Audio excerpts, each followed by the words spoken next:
नमस्कार। शोक में सनातन। द्वारका पीठ और शारदा पीठ के शंकराचार्य जगत गुरु स्वामी स्वरूपानंद सरस्वती ब्रह्मलीन हो गए हैं। उनके निधन से पूरे संत समाज और देश में शोक की लहर है। ज्योतिर्मठ और द्वारका शारदा पीठ के शंकराचार्य स्वामी शंकराचार्य सरस्वती जी की उम्र 99 वर्ष थी। उन्होंने मध्य प्रदेश के नरसिंहपुर के परमहंसी गंगा आश्रम में दोपहर 3:30 बजे अंतिम सांस ली है। वे लंबे समय से बीमार चल रहे थे और आज शाम उन्हें झोतेश्वर स्थित आश्रम में समाधि दी जाएगी। पीठ और शारदा पीठ के शंकराचार्य जगत गुरु स्वरूपानंद सरस्वती 99 साल की उम्र में ब्रह्मलीन हो गए हैं। मध्य प्रदेश के नरसिंहपुर जिले के परमहंसी गंगा आश्रम में दोपहर 3:50 पर उन्होंने आखिरी सांस ली। स्वामी स्वरूपानंद के निधन की खबर से पूरे देश में शोक की लहर है। संत समाज सकते में है। उन्हें सोमवार शाम 5 बजे परमहंसी गंगा आश्रम में समाधि दे दी जाएगी। शिष्यों के मुताबिक शंकराचार्य लंबे समय से बीमार चल रहे थे। हाल ही में बेंगलुरु से इलाज कराकर वो वापस गोटेगांव स्थित आश्रम में लौटे थे, लेकिन आश्रम पहुंचने के बाद उनकी सेहत लगातार गिर रही थी और रविवार को उन्हें माइनर अटैक आया और दोपहर 3:50 पर उन्होंने अंतिम सांस ली। एक हफ्ते पहले ही हरियाली तीज के दिन जगत गुरु शंकराचार्य का 99वां जन्मदिन मनाया गया था। कि उनका जीवन एक कांच की तरह है जिसमें आर पार दिखता है, ऐसा उन्होंने अपने जीवन की पारदर्शिता रखते हुए सारा जीवन सनातन धर्म के प्रति लगाया और आज संपूर्ण भारत में विश्व में बहुत बड़ी क्षति है, जो कि ऐसे पूज्यपाद हमारे बीच में भौतिक देह से हमारे बीच में नहीं रहे। शंकराचार्य जगत गुरु स्वामी स्वरूपानंद सरस्वती का अंतिम संस्कार सन्यासी परंपरा के अनुसार किया जाएगा। दरअसल शैवनाथ दशनामी अघोर और सशक्त परंपरा के साधु संतों को भू समाधि दी जाती है। भू समाधि में पद्मासन या फिर सिद्धासन की मुद्रा में बैठाकर भूमि में दफनाया जाता है। अक्सर यह समाधि संतों को उनके गुरु की समाधि के पास या फिर मठ में ही दी जाती है। शंकराचार्य स्वामी स्वरूपानंद सरस्वती को भू समाधि उनके आश्रम में ही दी जाएगी। Bureau report, Swaraj express. Jyotirmath, Badrinath और शारदा पीठ द्वारका के शंकराचार्य स्वामी स्वरूपानंद सरस्वती के अंतिम दर्शन के लिए बड़ी संख्या में भक्त नरसिंहपुर पहुंच रहे हैं। उनकी पार्थिव देह आश्रम के गंगा कुंड स्थल पर रखी गई है। आज दोपहर 2 बजे तक अंतिम दर्शन होंगे और इसके बाद करीब 4 बजे उन्हें समाधि दी जाएगी। ब्रह्मलीन शंकराचार्य स्वामी स्वरूपानंद सरस्वती की भू समाधि से पहले पवित्र नदियों के जल व दूध से अभिषेक होगा और इसके बाद पालकी यात्रा कर उनको भगवती त्रिपुर सुंदरी के दर्शन कराने के बाद मंदिर के पास ही तैयार कराए गए स्थल पर विभिन्न मठों पीठों से आ रहे विद्वानों की मौजूदगी में शास्त्र विधि के अनुसार भू समाधि दी जाएगी।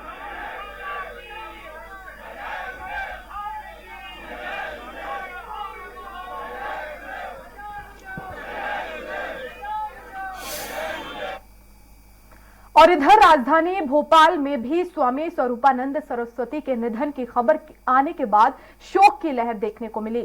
निधन की जानकारी लगते ही शहर के 12 दफ्तर स्थित झनवेश्वर मंदिर में शंकराचार्य के शिष्यों का पहुंचने का सिलसिला शुरू हो गया। ये वही मंदिर है जो स्वामी स्वरूपानंद महाराज के द्वारा बनवाया गया था।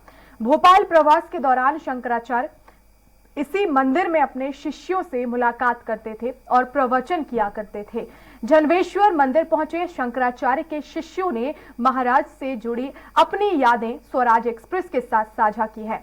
2020 में आखिरी बार भोपाल आए थे जगत गुरु शंकराचार्य स्वरूपानंद सरस्वती।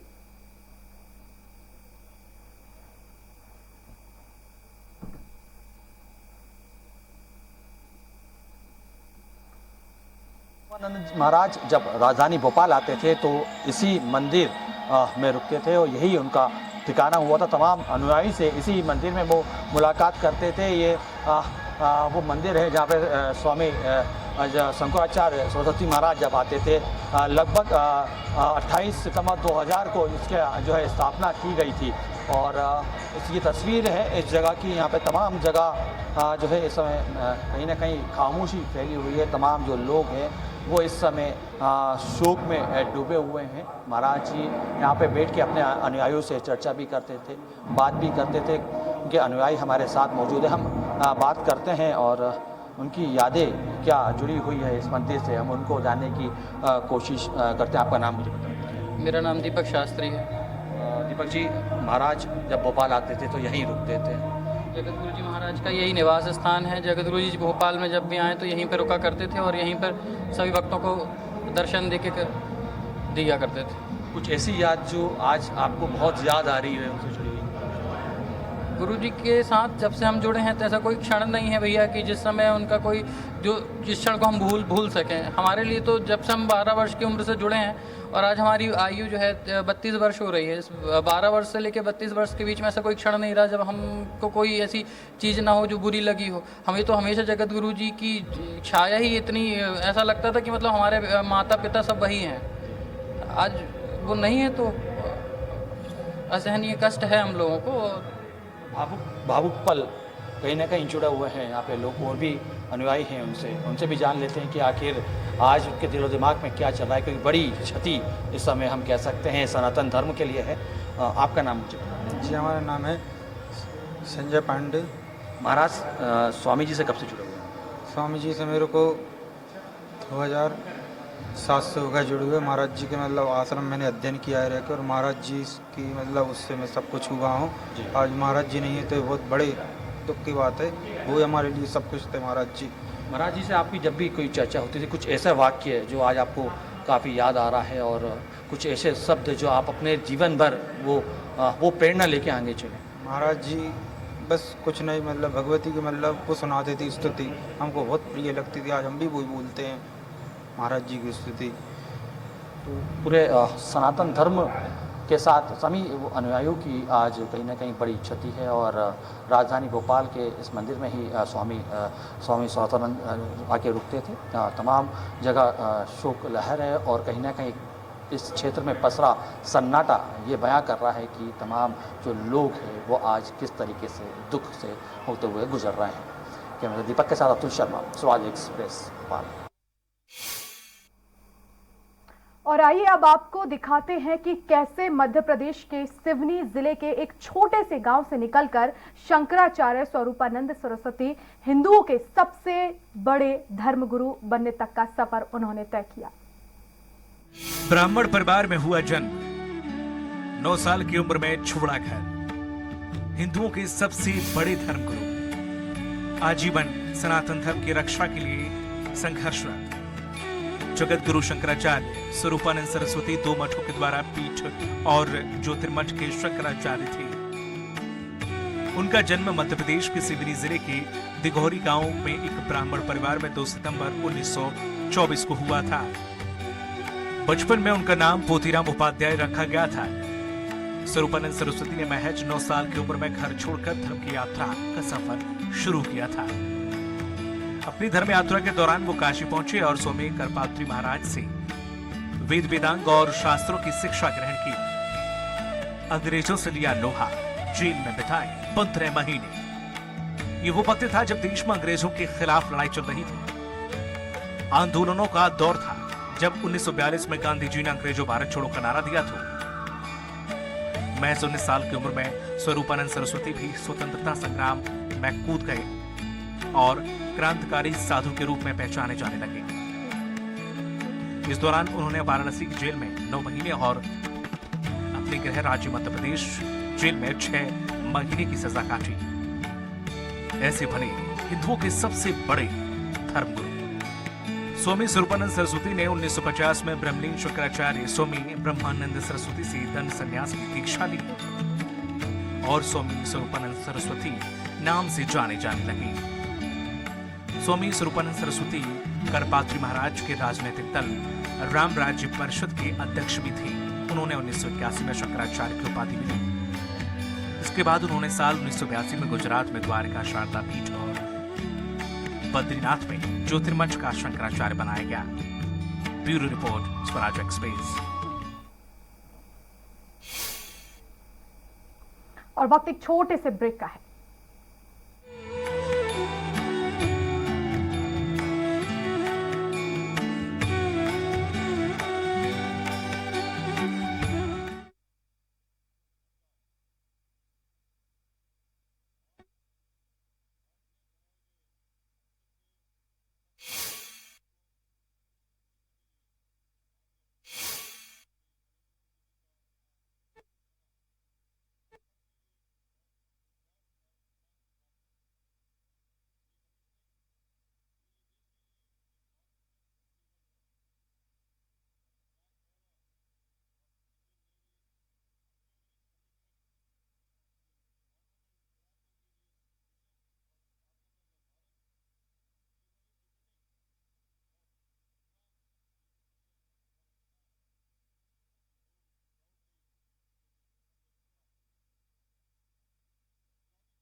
और ब्रेक के बाद एक बार फिर आपका स्वागत है शोक में सनातन। जी हाँ, शंकराचार्य बनना आसान नहीं है। कठिन प्रक्रिया और शास्त्रार्थ के बाद ही किसी भी धर्माचार्य को शंकराचार्य की पदवी मिलती है।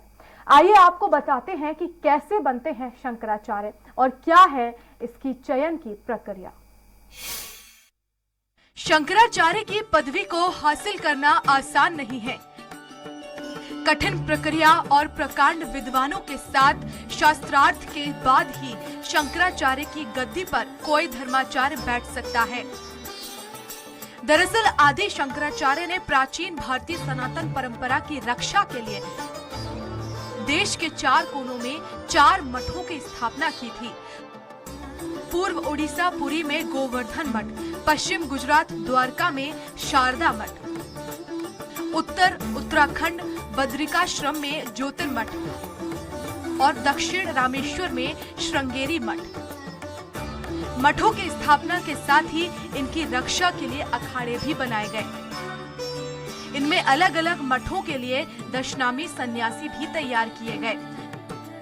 इसके तहत गोवर्धन पीठ के साथ वन और अरण्य, शारदा पीठ के साथ तीर्थ और आश्रम, श्रृंगेरी पीठ के साथ सरस्वती, भारती, पुरी और ज्योतिर्पीठ के साथ गिरि पर्वत और सागर सन्यासी जुड़े।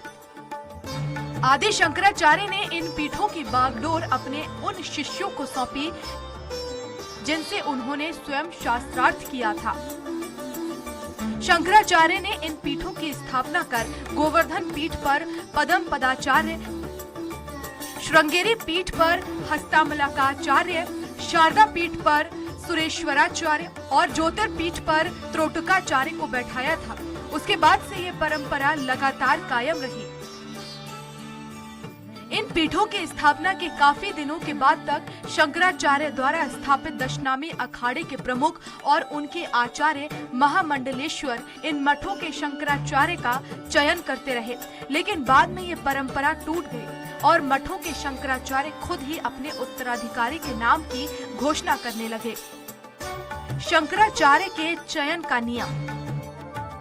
शंकराचार्य ने 4 पीठों की स्थापना करने के समय ही इसका संविधान भी रच दिया था। शंकराचार्य द्वारा रचित मठामनायक में मठों के अनुशासन का सिलसिलेवार उल्लेख है।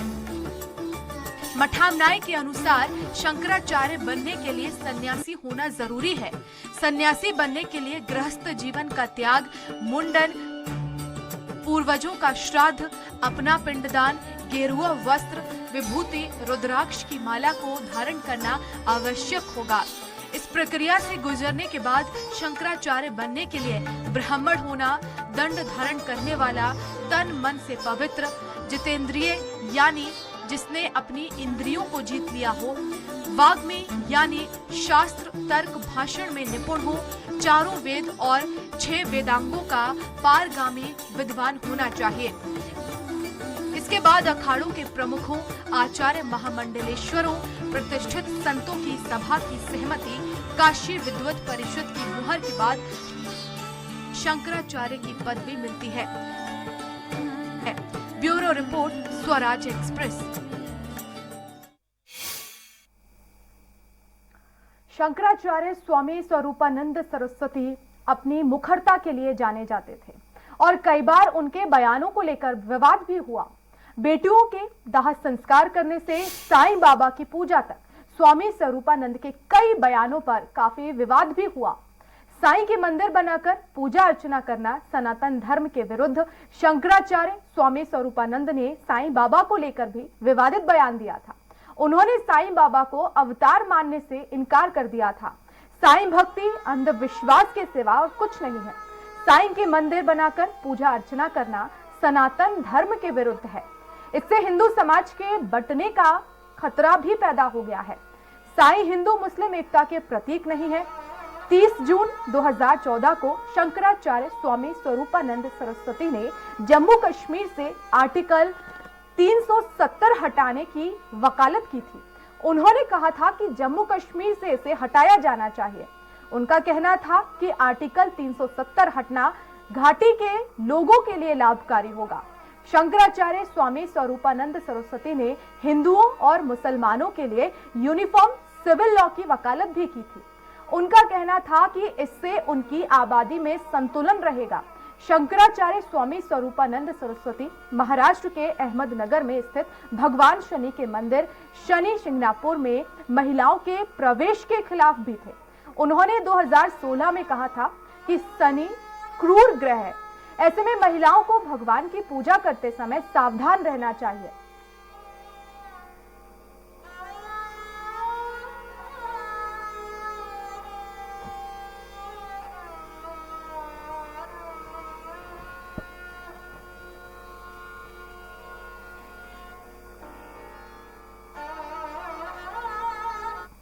और पीएम मोदी ने ट्वीट किया है और द्वारका शारदा पीठ के शंकराचार्य स्वामी स्वरूपानंद सरस्वती जी के निधन से उन्हें अत्यंत दुख हुआ है।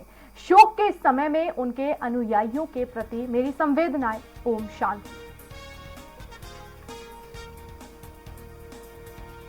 तो प्रधानमंत्री नरेंद्र मोदी ने भी ट्वीट किया है और शोक संवेदनाएं व्यक्त की हैं।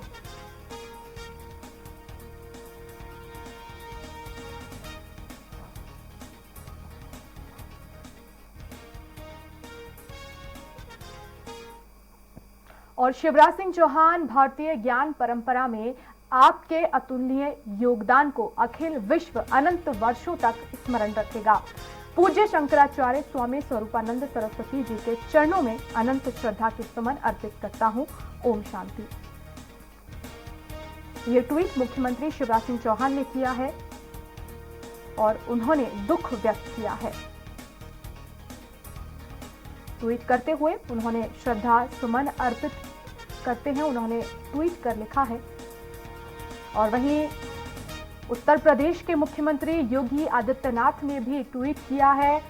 उन्होंने लिखा है, श्री द्वारका शारदा पीठ व ज्योतिर्मठ पीठ के जगत गुरु शंकराचार्य श्रद्धेय स्वामी श्री स्वरूपानंद सरस्वती जी महाराज का ब्रह्मलीन होना संत समाज की अपूर्ण क्षति है। प्रभु श्री राम दिवंगत पुण्य आत्मा को अपने परमधाम में स्थान और शोकाकुल हिंदू समाज को ये दुख सहने की शक्ति दे। ओम शांति। और वहीं उत्तराखंड के मुख्यमंत्री पुष्कर सिंह धामी ने भी ट्वीट किया। उन्होंने लिखा कि सनातन धर्म के ध्वजवाहक पूज्य शंकराचार्य स्वामी स्वरूपानंद सरस्वती जी के देहावसान पर गहरा दुख व्यक्त किया। सनातन धर्म के ध्वजवाहक पूज्य शंकराचार्य स्वामी स्वरूपानंद सरस्वती जी के देहावसान का दुख समाचार प्राप्त हुआ। स्वामी जी का निधन संत समाज के साथ ही पूरे राष्ट्र के लिए एक अपूर्ण क्षति है। मैं प्रभु शिव से पुण्य आत्मा को अपने श्री चरणों में स्थान देने की प्रार्थना करता हूं।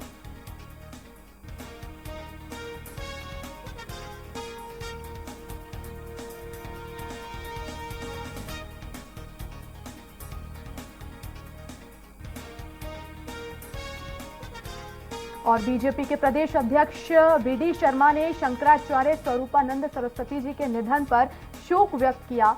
ज्योतिर्मठ एवं शारदा पीठ के शंकराचार्य पूज्य स्वामी स्वरूपानंद सरस्वती जी के देवलोक गमन का दुखद समाचार मिला। उनका अवसान धर्म जगत के लिए एक बड़ी क्षति है। ईश्वर दिवंगत पुण्य आत्मा को अपने श्री चरणों में विश्रांति प्रदान करे। पूज्य शंकराचार्य जी के श्री चरणों में कोटि कोटि नमन।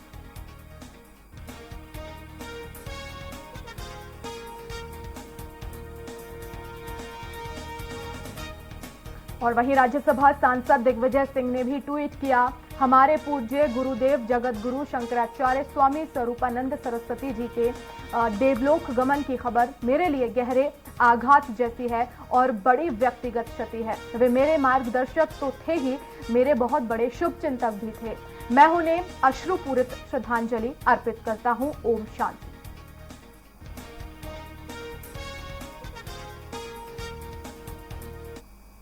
और इसी के साथ इस बुलेटिन में फिलहाल इतना ही। नमस्कार।